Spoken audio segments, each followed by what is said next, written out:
like you giving me like a notification about like upgrading our plan. Uh, yo, what's up, everybody? Welcome to Office Hours. This is episode number 36. Um, every 2 weeks, I feel like something else is going on and going down where we have to shift our plans. I think this is the second time in a row, actually, that we've had to shift our plans to kind of fit what's going on. But Nora, how you doing? I'm good. I'm going to Ukraine in 2 days. It's my first pandemic travel, so I'm a little anxious, but also really excited to like be in front of people again. I'm talking about art and peace building. Yeah, I'm excited. I got to pack. Yeah, that's it. If anyone's watching Office Hours and you've been to Ukraine and you want to tell me where I should go and music I should check out, holler. How are you doing? Absolutely. Doing all right. Got some incredible video game news, which was great. But glad that we're wrapping up with Office Hours and doing this topic actually, because as I think it's right up our alley. Yesterday, like it felt like everybody was losing their minds. Right. And the internet shut down. So for those of you who are like maybe watching this later, yesterday Facebook was down, WhatsApp was down, Instagram was down. Twitter felt like a chaotic, like I don't even know what to call it. And it was just clear everybody was coming through from other platforms. Twitter definitely was running slow because of that traffic. TikTok went down for a bit, I heard as well. And then a couple other apps. So yeah, Twitter was crazy yesterday. I felt like it was like 2012 or something. So yeah. It was an interesting energy, right? Like you could really tell that people were affected by not having access to social media. Right.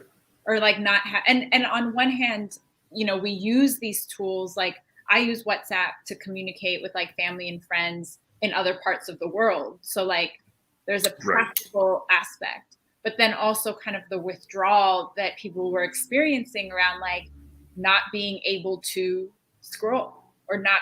It was really interesting. And so today, y'all, welcome to Office Hours. We do practical advice for independent artists and creatives. We're going to get into all the nitty gritty of like how you can, what that means for our mental health, but also like how you can protect yourself as someone who uses those kinds of platforms for income, for connecting with your audience, and like what other alternatives exist. Shout out to Sandroid and Candace who are with us. Y'all welcome. As always, we welcome your thoughts and feedback for those of you who are live with us, or drop it in the chat. Make sure you subscribe and like and all those good things. Share with a friend. If you haven't yet, check out some of our old episodes. We've talked about not spamming people, and probably you're spamming people even when you don't think you're spamming people. We've talked about industry scams. But yeah, where do you want to go today? Start us off, Sto. Yeah, so I guess the biggest thing is like I think the platforms were down for about anywhere between like 8 to 10 hours, and I saw a wide spectrum of people that obviously, you know, there were people on one side that were actually like sharing their other platforms and stuff like that, and then we saw a lot of people like, yo, like my whole rollout is ruined because Instagram is down and I don't know what I'm going to do if Instagram is actually done. And you know, and then as other news stories started to develop, especially about the fact that like there was a period of time where Facebook just didn't exist on the internet. And so to consider what that timeline actually looks like, and the fact that it could happen again and could happen worse at any moment. So I think like what can we do to prepare, I guess, or not even, I don't even like saying prepare, because it's not like the world doesn't end if Facebook disappears. So I don't like using the word prepare because it makes it seem like it's this pending event that we have to be afraid of. But I don't think that's the case. So what other resources can we be using to kind of provide backing? It's the thing that we rely on so many platforms over which we have zero control. Right. And this is not the first time. I remember being at South by Southwest 1 year where Instagram went down and people were like chickens with their heads cut off because they didn't have people's phone numbers. They couldn't coordinate without Instagram, you know. So this is something that's happened before. It will happen again. Sandroid is saying, it's wild learning that entire governments couldn't operate without WhatsApp, because that's where people communicate and talk to each other. And so it's, I think, really what we hope you take away from today's conversation is how can you, and we've talked about this throughout office hours, right? Is like the idea that as an independent creative, making sure that you're in control of as much of your career as you can be. And when you rely so heavily on Instagram, on Facebook, on TikTok, on Twitter, on platforms that you have no control over, these things can happen. Which isn't to say like don't use Instagram, but Right. it is to say what else do you have as backup so that when something like this inevitably happens again, you're not lost for the day or you're not lost for hours. The flip side of that, if you want to be lost and be like, cool, I'm taking a day off, awesome, indulge that. We're so oversaturated with social media, and we'll talk about that a little bit later. But what was funny yesterday was how many people I saw who were referencing you, Sto, and talking about get a website. So maybe that's a good place for us to, I mean, I would say like have your newsletter, and we'll talk about that next, but this is perfect get a website time. But like, why? Yeah, right, exactly. So this and what happened yesterday is one of the biggest reasons why is that if Facebook remains off the face of the planet, or Instagram or whatever, so many creatives that I run into rely entirely on these platforms to get in contact with their fan base. Now, first off, I've stressed this like a couple episodes, but social media at best, even if thousands of people have clicked follow, at best 30% are seeing what you're posting. And based on my understanding of Instagram, after I said it the first time, I think it's a lot worse on Instagram, like way worse than 30%. So to rely so heavily on these platforms that in reality aren't even doing what kind of they are advertised to do. The whole gambit with social media is you're always having to chase more followers. You're always having to be like, ah, dang, how come I'm not reaching the people that are following me? Like, that don't make no sense. But that's what they want. They want you to keep feeling like you have to post every day. And like, again, I want to make sure I stress that, especially as we keep going through this episode, social media, it's a resource. We are all using it. We are using it literally right now.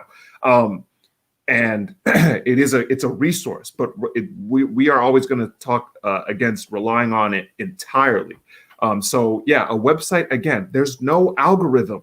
If you want to post something, you can post it. If someone clicks your website and goes over to your page, they're going to see everything that you've done and everything that you want them to see. There's no, first off, there's no like, I don't think people really understand that, like, as you're promoting things on social media, you're promoting on top of yourself. So the stuff you said yesterday can't even be seen unless someone's going to literally sit there and scroll the entire time. No one does that. I mean, some people do, I guess, but like not like that. No one's going to go back a whole month, a whole year. Your website houses all of that.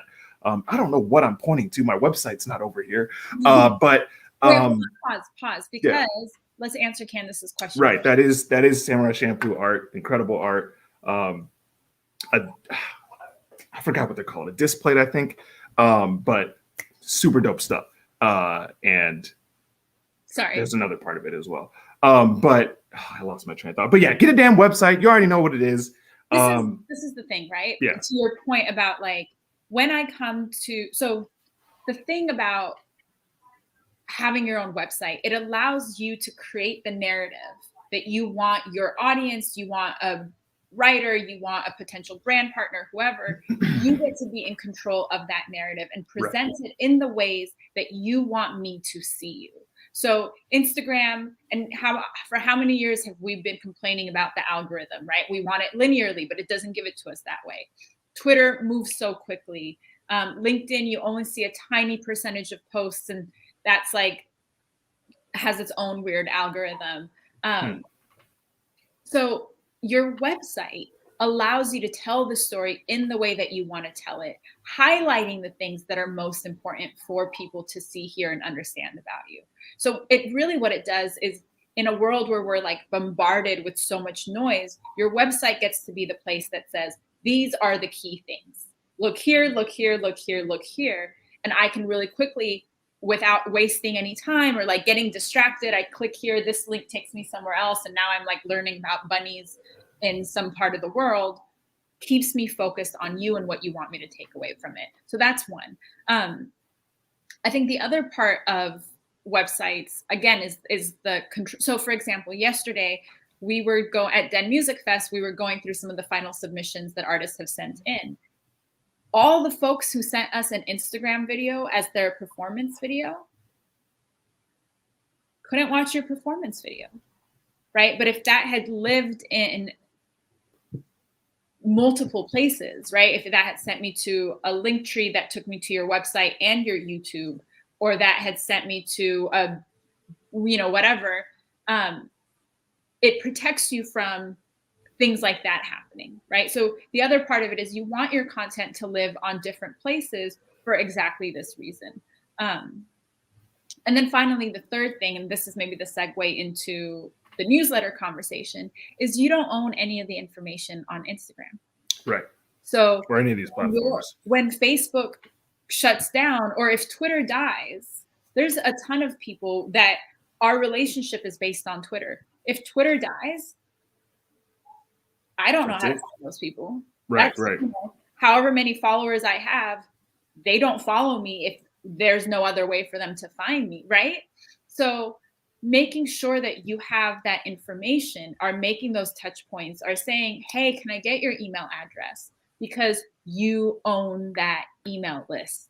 Right. If the servers over here go down, you still have those names in your pocket, right? Like back in the day, people had a Rolodex and they literally wrote down names and phone numbers and business cards. Like this is our modern day equivalent. And so the newsletter is always in your control. So whereas we've talked about this before, website and newsletter really need to happen in conversation with one another, because the website is where I go to learn about you. And the newsletter is how I remind you that I exist, how I remind you that you should go learn about me and see what I'm up to. And I'm going to come make it as easy for you to access me. So those two things, do all the other social media, have your Discord, be on TikTok, whatever, pick the places that make sense for you. But definitely, like I can't stress this enough, have a newsletter and have a website so that you don't, and because, for example, right, people were like, oh, my rollout is ruined. If you have people's email addresses, all you have to do is send an email blast and be like, y'all, I was going to send my rollout, like I was going to release my project today. I had all these like great things planned. I can't, but stay with me tomorrow. Right. And now you've used something that is a moment of crisis for everybody. You've used that thing to build a touch point, build a connection, and actually further engage your fans. And then tomorrow they're even more excited because they saw you struggle a little bit today.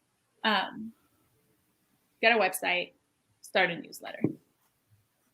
Exactly. And you don't, and listen, we talk about this all the time. It's like, you don't have to, like, if you can't get a website right now, we get it. Like, that's totally fine. And, even me, like, I'm taking my website from one platform to another. That takes time. But you can start a newsletter for free. Like, you don't have to, if you don't have the money for MailChimp or whatever, like, you can start that for free just by getting your own emails and just sending out an email. Again, it's really about that direct communication with your audience. Because again, especially if they've already shown interest and they've given you that email, like they want to hear from you. Expecting using social media as your like main venue of communication is just like, oh man, like you're announcing. I watch so many people like make big announcements and I'm getting ready to drop this, I'm getting ready to do that. And it's like, yo, you're not even reaching all the people that you think you're reaching. Like, that's the thing with and we're going to get into this in a second about like the whole numbers thing. It's like, yeah, that number's going up, but does it really matter if you're not even reaching those people? I would say, I mean, it does, but it doesn't. So take that extra step to get in direct communication, because once these apps get Thanos out of existence, that's it. Yeah, and go check our 9th episode. We did do an episode on newsletters, so connect those dots.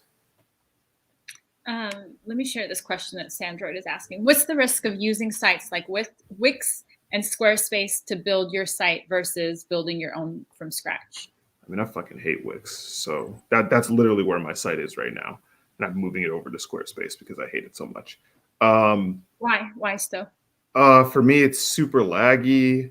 The mobile version of the website doesn't always like come through the way it's supposed to. And I'm paying for it, by the way, too. So it'd be, I wouldn't be as mad if it was free, but I'm paying for it. And it's just mad slow.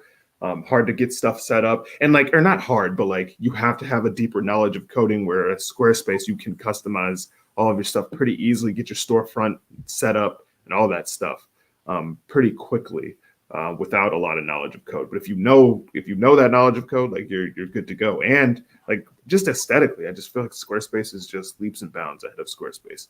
And again, whereas building from scratch, you have to have like all that knowledge of code and like how to maneuver stuff around. And it's just like, yo, I ain't got time to do all that. At least not right now.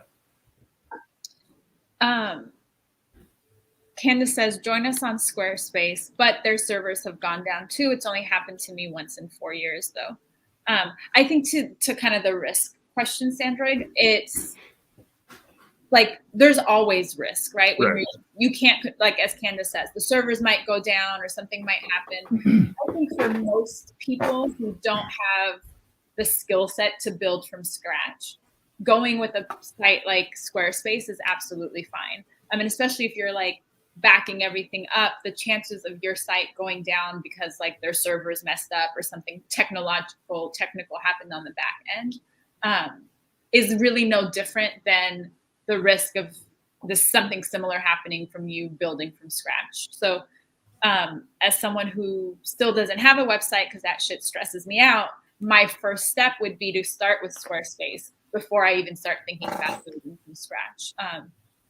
So I would say it's really more of like a preference thing, what's going to get you started and gives you all the things that you need. If you want a more complex site, you might want to build from scratch.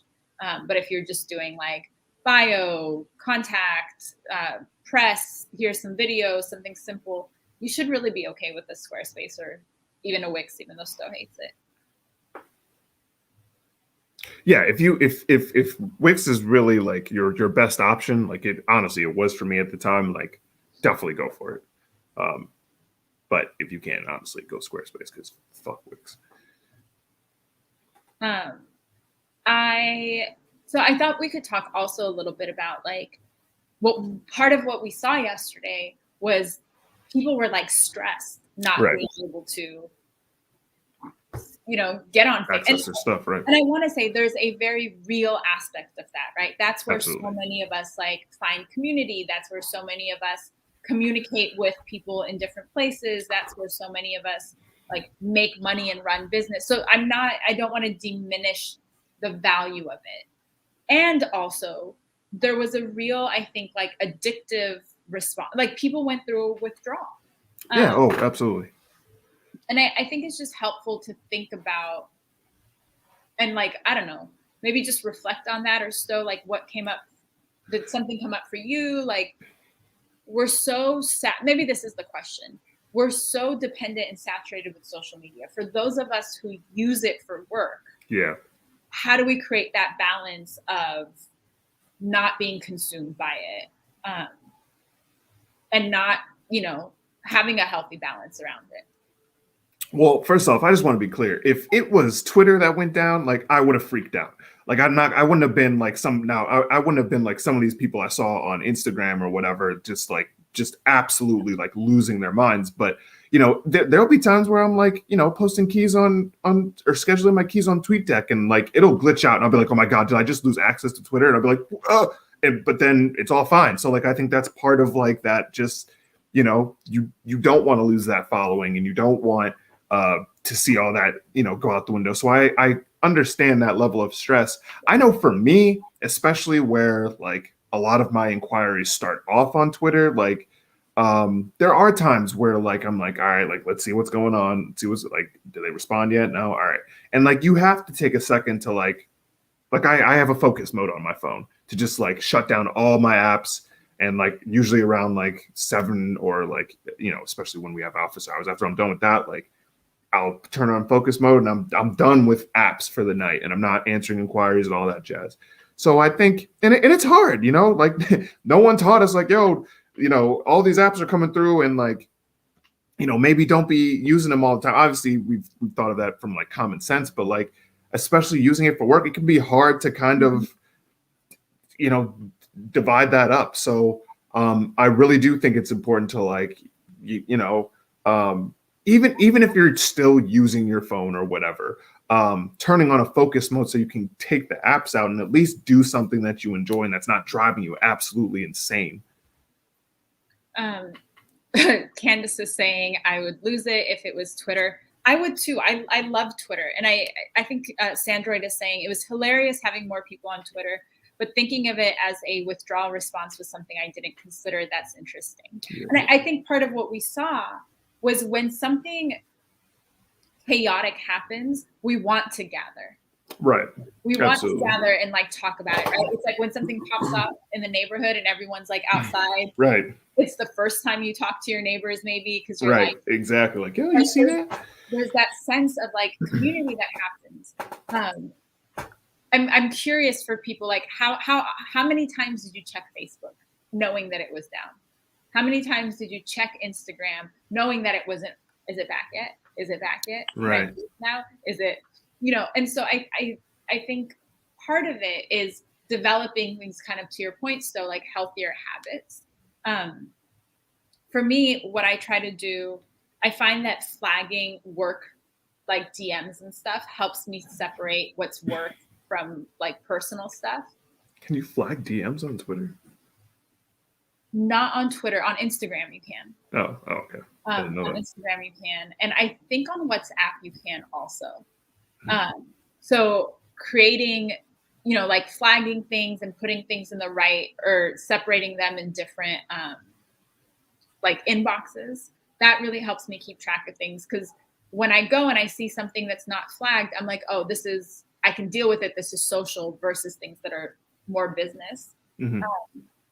I think also as entrepreneurs, there's the pressure to like respond quickly, as if I don't respond to you right now, I'm going to lose the contract or I'm going to lose the gig. And that's not true. So giving yourself, create in your mind business hours. And I only use Instagram in batches. Instagram stresses me out so much. I only use Instagram in batches. So then I go, I do all my posting, I do all my responding, I do all my things, and then I put it away and I don't think about it. Mm-hmm. So breaking it down rather than feeling like you have to check every notification. That will help with productivity and kind of attachment. I also have my notifications off, which I think can be really helpful for folks. And then the other thing, we talked about this in one episode too, is instead of relying on the algorithm to feed you content, really mute, like on Twitter, for example, if you mute everything, and then you can actively just search for the content that you want or search for the people that you want, you can be much more in control of what you're consuming, so that all you see is like video game content, or after 6 o'clock, like all you see is cute puppies and sea otters and nothing that says the word business, you know, so you can kind of curate for yourself and be more intentional, I think, about what the social media stuff is. But at the core, I think developing a practice of like putting your phone away. Yeah. Like, you know, using the do not disturb, feeling like your business is not going to fall apart. Your business is not going to fall apart if you don't check social media for a couple hours, if you don't respond to someone right away. Like there is, we talk about this in negotiation too, there's no urgency. That urgency is not real. So yeah, y'all just like I don't know, I feel like maybe this is a little scrambled, but what I'm trying to say is take care of your mental health, like create the boundaries for yourself. Sandroid says muted phrases is a blessing. Mute feature in general is a blessing. For real. And Candace says curating my personal social feeds and separating my business accounts was the best thing I could do for my health. Actually, on Twitter, y'all, like you can create, this is what lists are really good for on Twitter. Yeah. And you can, you know, have like your political list, and you can have your music list, and you can have your like social, you know, whatever funny memes list. Yeah. Mental health. Yeah, take a sec. It's okay to take a step back again from things. And again, do things that you enjoy outside of social media and stuff like that. Like and again, like I mentioned earlier with the numbers stuff, it's you know, appreciate the numbers that you have, of course, but Mhm. don't obsess over them. People are gonna come, people are gonna go, follow, unfollow, block, mute, whatever. But the people that stick around, they're the ones that are there for you and stuff like that. And again, just take, you know, do take that extra second to like get in direct contact with your supporters, because that will mean a lot to them, and you'll get that back. But you know, I think we, especially in the music industry and just creative field in general, we put a lot of pressure. I mean, seriously, look at the majority of festival applications. We're like, how many followers do you have, and all this other stuff. They haven't even asked like who you actually are and all this stuff, but they're asking about all these numbers and engagement and influencer and blah blah blah. So take a second to just understand what you actually bring to the table and understand, like, it doesn't all have to be on social media. Your value is not social media. That's not where your value, the number of followers you have is not proportional to your value and stuff like that. It don't work like that. Yeah. Your followers also aren't fans. So it Right. actually doesn't mean anything that you're losing or gaining. That too. And, think about, like, I've been on Twitter for over a decade. Yeah. Same. Like, Oh Lord. I don't know, I've had Instagram for a long ass time. I've changed a lot in the last 5-10 years. So people who Right. follow me and people have changed. And so it's going to be natural for your lists to change. It's going to be natural for your follower count to change. Unfollow. It's okay to unfollow people. Right. It's okay for people to unfollow you. Like, I think sometimes we think that the relationship is dependent on us following each other. And if that's the Right. case, that's not Super. actually a real relationship. Like, Right. that's actually not, if I unfollow you, now we're not friends anymore. We maybe weren't ever really friends to begin with. Right. And so don't be afraid to, as Candace is saying, mute, block, delete, follow, unfollow, like set, you can be how we started today's conversation around like being in charge of your career, being in charge of the platforms that you're using, and really being in charge of like the content that you're consuming and the people that you're coming across. So get a website, start a newsletter, curate your lists, block, mute, delete, do what you got to do, and spend some time off social media. Right. Go outside, read a book, stretch, whatever. Anything, honestly, because the other thing is, like, I don't think people really will admit it all the time, but like dealing with all these apps and all this stuff is draining. Yeah. So take some time to get out there. Like Nora said, read a book, hell, play a damn video game or something. You know what I mean? Something. Sorry. Yeah. No, go ahead. Sorry. Just also, sometimes we think that social media gives us also a false sense of productivity. Like, you think you really worked because you liked a couple posts and like sent out a couple comments or whatever. Right. And I'm not saying that there's not value in that, but maybe this is the time. Like, maybe it's worthwhile for some of you to do a time study. Every time you reach for your phone and check an app, just mark down the time. And so you can see during the day, how often are you actually killing time on social media? Right. You can ask yourself, like, was that time productive? A lot of us are doing it way more than we think we're actually doing it. Mm-hmm.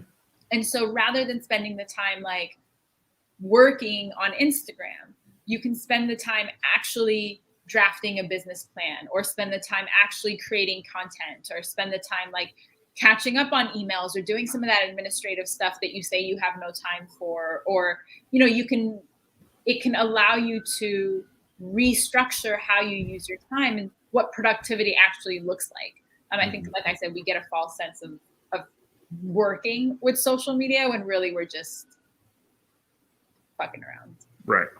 But try that time study, because it will give you a lot of information about where you're wasting time and where you're actually productive. And then you can use that to kind of create. We talk a lot about like planning ahead and organizing your schedule and all those kinds of things. And this is a tool that can help you set that up much more easily. Exactly. Absolutely.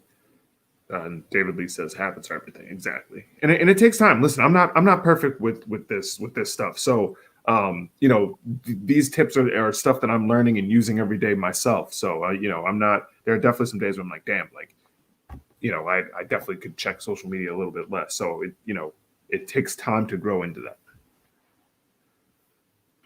But coming up on the half hour.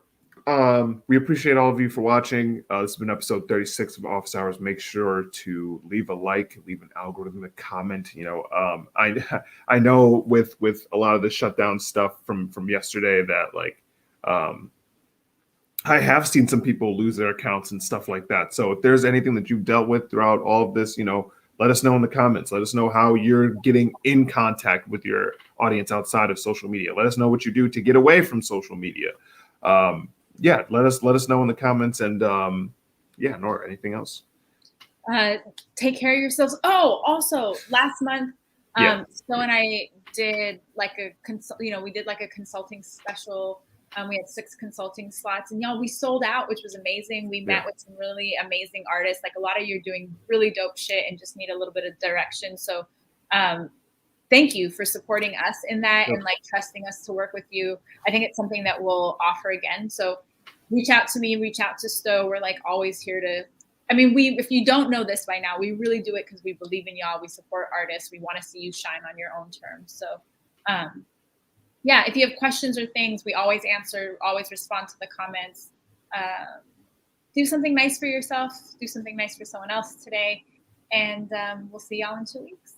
Thanks, everyone. Drink some water. Get a damn website. And we're out.